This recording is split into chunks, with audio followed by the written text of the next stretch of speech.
Estamos de volta com o Bom Dia Tocantins, 7h54. No Bom Dia Responde, falando sobre auxílio, inclusão e outros benefícios ligados à Previdência. Quem está conversando com a gente é o professor especialista em Direito Previdenciário, doutor Fábio Barbosa. Doutor Fábio, só para falar de como a pessoa deve solicitar o auxílio, inclusão ou o BPC, caso necessite. Como é que é esse procedimento? Precisa de advogado?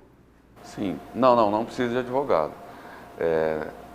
Nos locais onde tem agência do INSS, pode procurar o INSS, né?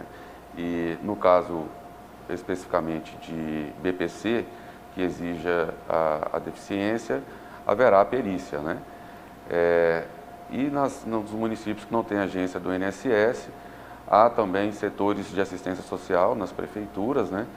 Que também recebem os benefícios de natureza assistenciais, como BPC, com auxílio e inclusão. Então, há essas duas possibilidades. Lembrando sempre que o auxílio e inclusão é um benefício que poderá ser requerido a partir de 1º de outubro desse ano, né? A legislação prevê esse prazo para que inicie sua eficácia. Certo. Normalmente, há uma definição de prazo determinado, por exemplo, a pessoa vai solicitar lá em outubro, quando tiver aberta essa possibilidade de solicitação, e aí a concessão, ela vem ali com o prazo, por exemplo, 6 meses, depois passa por uma revisão para continuar ou não? Não, existe o prazo. São 2 anos e depois desses 2 anos há uma revisão para aferir se os critérios permanecem, né? Não que há uma garantia de 2 anos, né? Pode ser que haja uma interrupção antes desse prazo, caso se verifique o descumprimento de uma das condições, né?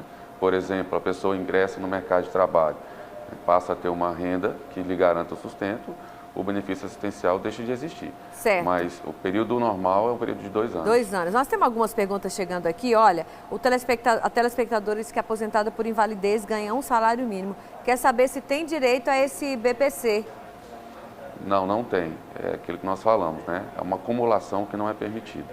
A outra telespectadora, Ana Luísa, diz que solicitou o salário maternidade, tem 5 meses que fez essa solicitação, está desempregada, precisando muito, já enviou todos os documentos e quer saber por que demora desse tanto? O senhor tem essa condição de responder?